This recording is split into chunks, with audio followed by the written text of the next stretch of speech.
کہ ہمارا نام لینے سے کتنا بڑا انقلاب ہوتا ہے۔ میرے نبی نے جب یہ جملہ بولا، یا ایھا الناس، اے سارے انسانوں، قولو، تم کہہ دو لا الہ الا اللہ، عبادت کے لائق صرف اور صرف ایک ذات ہے، کیا نام ہے؟ اللہ۔ تو کیا ہوگا؟ تفلحون۔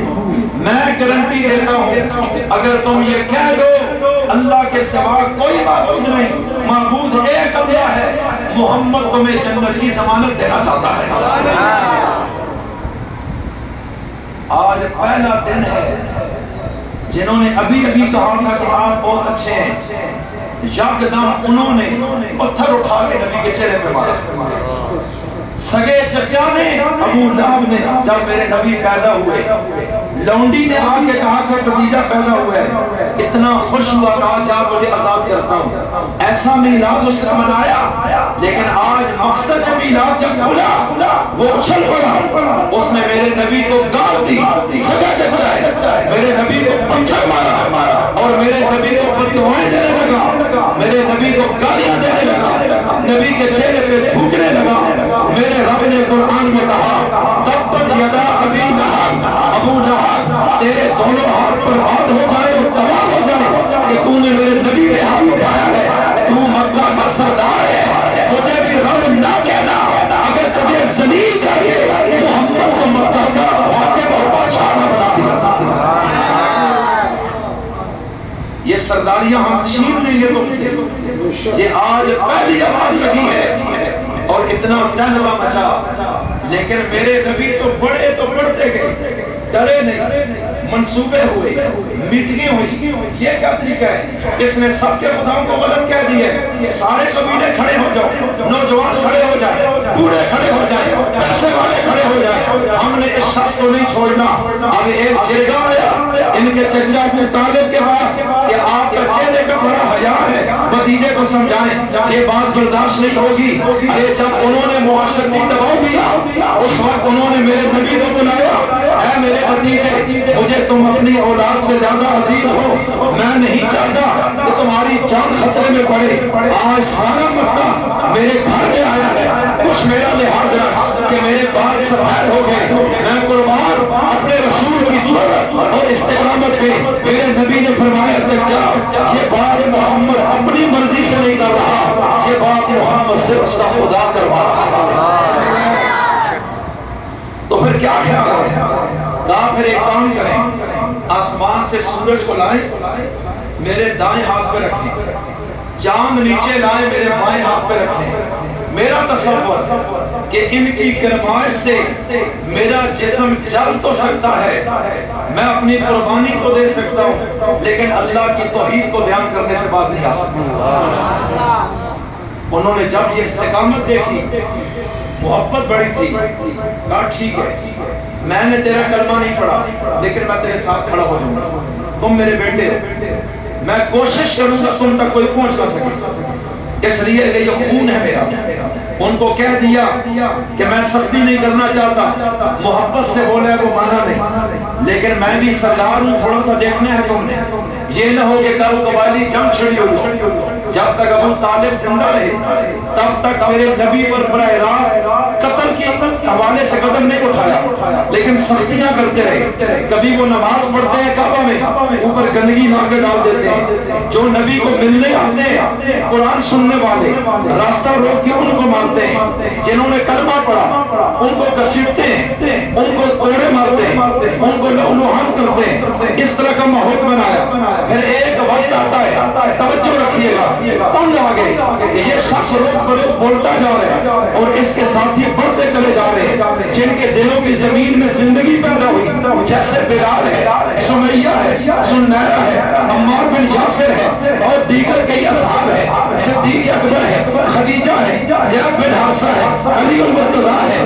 لیکن یہ غریب لوگ ہیں، ان میں کوئی سردار نہیں ہے، یہ معاشرے میں گرے پڑے اور پسے ہوئے لوگ ہیں، سردار سارے اس طرف ہے، مالدار اس طرف ہے، جگیردار اس طرف ہے، طاقت اور اقتدار اس طرف ہے، اس لیے وہ پورا زور لگا رہے ہیں اس آواز کو دبانے کے لیے، اور ان کو مسئلہ میرے نبی سے نہیں تھا، ان کو مسئلہ اس قرآن سے تھا۔ اس کی دلیل کیا ہے؟ جو 40 سال تک یہ قرآن نہیں اترا، انہوں نے نبی کو نبی کچھ نہیں کہا، نبی وہی تھے، وہ تعریف کرتے تھے۔ 40 سال بعد یہ قرآن آنا شروع ہوا، مصطفیٰ نے پڑھنا شروع کیا، انہوں نے تشدد کیا، راستہ روکا، اذیت دی، تانا دیا، گالیاں دی، سائر کہا، کذاب کہا، مجنون کہا، دباؤ ڈالا، سوشل میڈیا کیا۔ وہ کہتے ہیں مسئلہ اس کتاب کا ہے۔ جب یہ شخص پڑھتا ہے، نوجوان سنتا ہے، وہ ہم سے چلا جاتا ہے، بچہ سنتا ہے، ہم سے بھاگ جاتا ہے، بیوی سنتی ہے، خامن کو چھوڑتی ہے، کوئی اور سنتا ہے، اپنے گھر والوں کو چھوڑتا ہے۔ اگر یہ روکا نہ گیا، اس طرح اتنے لوگ اس کی جماعت میں شامل ہوں گے کہ کل ایک وقت آئے گا کہ اپنے جھٹکے کی زور پر مکہ کا سردار بن جائے گا، مکہ کی حکومت لے جائے گا۔ اس لیے ہمیں خطرہ ہے اپنی حکومت کا، اپنی چودراہٹ کا۔ ہم نے اس کو بچانا ہے اور اس قرآن کا راستہ روکنا ہے۔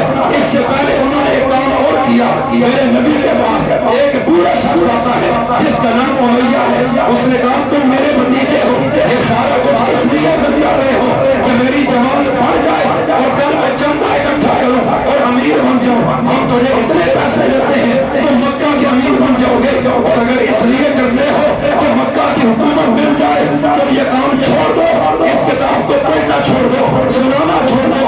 ہم آج سے تمہیں مکہ کی حکومت دے دیتے ہیں، اور اگر اونچے خاندان سے شادی چاہتے ہو تو ہم ابھی سے تمہیں کرا دیتے ہیں۔ مہربانی کرو یہ قرآن پڑھنا چھوڑ دو۔ اس نے ہمارے بچوں کو گمراہ کر دیا، ہمارے بڑوں کو گمراہ کیا، ہمارے غلاموں کو گمراہ کر دیا۔ مکہ میں گروہ بن گئی، تہذیبیں دو بن گئی، آمنے سامنے لوگ کھڑے ہو گئے، اور یہ ایک عجیب ماحول ہے جو اس کتاب کی وجہ سے پیدا ہو گیا۔ میں قرآن اپنے رسول کا، میرا نبی ڈرنا بھی نہیں ہے، میرے نبی میں لالچ بھی نہیں ہے۔ میرے نبی نے جواب کیا دیا ہے؟ یا اسألکم علیہ اجرا، میں تم سے اس دعوت و تبلیغ پر اور قرآن سنانے پر کوئی اجرت نہیں مانتا۔ نہ مجھے پیسہ چاہیے، نہ سرداری چاہیے، نہ شادی چاہیے۔ محمد ان تمام چیزوں کو اپنی جوتی کی نوک سے اڑاتا ہے، تو پھر کیوں کرتے ہو؟ ہاں اس لیے کرتا ہوں کہ محمد کو اس کی اجرت اس کا خدا کرے گا۔ میں تم سے کنٹرول ہونے والا نہیں۔ تم نے چچا کے ذریعے دبایا، بے اثر ہو گئے ہو۔ آج تم مجھے لالچ دینا چاہتے ہو، آج بھی میں تمہیں ایسا جواب دوں گا کہ دوبارہ تم زحمت نہیں کرو گے۔ تم نے میرے دوستوں کو مارا ہے کہ یہ ڈرے گا، میں ڈرنے والا نہیں ہوں۔ پھر انہوں نے سوشل بائیکاٹ کیا، 3 سال تک لین دین ہر قسم کا مسلمانوں سے ختم، یہ بھوکے مر جائیں۔ صحابہ نے کھجور کی گٹھلیاں چوسی، انہوں نے گھاس کھائے، انہوں نے چمڑے چوسے، پیٹوں پہ پتھر باندھے۔ 3 سال تک انہوں نے فقر و فاقے کاٹے، نہ رسول نے خدا کو چھوڑا، نہ محمد کے صحابہ نے خدا کو چھوڑا ہے۔ پھر ایک وقت آیا، ابو طالب بہت بوڑھے ہو گئے، کافی عمر تھی ان کی۔ انہوں نے کہا ابو طالب کیا کرنے کا، یہ تو دن بدن ماحول بڑھتا جا رہا ہے۔ انہوں نے کہا یار بات سنو، اب آخری راؤنڈ شروع کرنا ہے، اس کو مارنا ہے، اور کوئی راستہ نہیں۔ کیونکہ جو غریب تھے جن کو زیادہ مارتے تھے، نبی نے کہا حبشہ چلے جاؤ، جب پتہ چلے کہ اسلام طاقت میں آئے واپس آ جانا۔ میں نہیں چاہتا تم غریبوں پہ تشدد ہو، اور جو رہنا چاہتے ہیں رہیں، لیکن رسول تو اپنے مرکز میں کھڑا رہے گا، جو مرضی یہ کر لے۔ اسی چچا نے میرے نبی کی 2 بیٹیوں کو رخصتی سے پہلے اسی قرآن سنانے کے جرم میں اپنے 2 بیٹوں سے طلاقیں دلوائی۔ میرے نبی نے اتنی بڑی قیمت ادا کی ہے، توجہ رکھیے گا۔ عرض کیا کرنا چاہتا ہوں، نماز چھپ کے پڑھ رہے ہیں آج تک، یہ کب ہمیں جانے بھی نہیں دیتے۔ ایک غریب صحابی ہے، اس کے گھر میں چھپ کے اللہ کو سجدہ مسلمان کر رہے ہیں، اور عین اس کیفیت میں ابو جہل مکہ کا بڑا سردار ہے، اب وہ کھڑا ہوا۔ اس نے جا کے عمر بن خطاب سے ملاقات کی۔ حضرت عمر یہ بہت لمبے قد کے تھے، بڑے پھرتیلے تھے، بڑے چاق و چوبند تھے، بڑے طاقتور آدمی تھے، بڑے ذہین و چالاک بھی تھے، فتین آدمی تھے۔ حضرت عمر بھی شرک میں تھے۔ ابو جہل ان سے جا کے ملا، اس نے کہا سنو، تیری اس جوانی کا کیا فائدہ؟ تیری زندگی میں تیرے خداؤں کے خلاف ہر چوک اور گلی میں محمد تقریر کر رہا ہے، اور آج تک وہ باز نہیں آیا، اور اس کے ساتھی بڑھتے جا ڈالے. ایک کتاب ہے جو وہ سناتا ہے, اس کتاب نے پاگل کر دی ہمارے جوانوں کو, ہمیں سمجھ نہیں آتی ہے اور کوئی راستہ نہیں. تو عمر کھڑا ہو, 100 اونٹ تجھے انعام دوں گا اگر تو مسلمانوں کے نبی کو قتل کرے. عمر نے کہا میں کرتا ہوں, میں چھپ کے وار نہیں کرتا, میں کھل کے وار کروں گا, میں نتیجے کو بھی نہیں سوچتا, میں آج ہی جا کے مسلمانوں کے پیغمبر کا قتل کروں گا. نعوذ باللہ. عمر گھر سے نکلا, تلوار ہاتھ میں ہے, تیز تیز قدموں سے چل رہے. رستے میں ایک شخص نے دیکھا جو مسلمان تھا. ارے اتنا تیز کہاں جا رہے ہو؟ وہ کہنے لگا میں سنتا ہوں تمہارا نبی ہمارے خداؤں کے خلاف بولتا ہے, تو بس آج وہ ہوگا یا میں ہوگا. یہ تلوار ہے اور ابھی جا کے میں نے ان کی کھوپڑی فضا میں اڑا دینی ہے. اس نے کہا اچھا اتنی غیرت ہے تو پھر سن, اس محمد کا کلمہ تیری بہن نے پڑھ لیا ہے, تیرے بہنوئی نے بھی پڑھ لیا ہے, وہ بھی محمد کی غلامی میں داخل ہو چکے ہیں. اگر اتنی غیرت ہے تو نبی کو مارنے سے پہلے اپنے گھر سے جا کے پوچھ, وہاں سے رسول کو نکال. عمر وہاں سے پھر اپنی بہن کے گھر آئے, انہوں نے دروازہ بند کیا. ایک غریب صحابی خباب بن عرض سے قرآن سیکھ رہے ہیں, دروازہ زور زور سے کھٹکھٹا, سمجھ آ گئی عمر ہے, یکدم خباب کو چھپا دیا اور پھر کنڈی کھولی. عمر نے کہا تم مسلمان ہو گئی ہو؟ اس نے کہا ہو گئی ہو. اور جو ان کا بہنوئی تھا صحیح تم بھی ہو گئے ہو؟ جی میں بھی ہو گیا ہوں. تمہیں جرأت کیسے ہوئی ہے کہ تم نے دین بدلا ہے اور محمد کے غلام بن گئے ہو؟ بس پھر نہ آؤ دیکھا نہ پاؤ. مار مار کے کچومر نکال دیا اپنے بہنوئی کا اور بہن چھوڑانے آئی, بہن کو مارا, لو لوہان ہو گئی, زمین پہ یکدم وہ گری اور ایسی کیفیت میں کہ وہ بول کے کہہ رہی ہے کہ تم نے مجھے مارا ہے, مجھے لو لوہان کر دیا ہے, لیکن یہ بات سن کہ جس باپ کا خون تیری رگوں میں ہے اسی باپ کا خون مجھ فاطمہ کی رگوں میں ہے. اگر تو کفر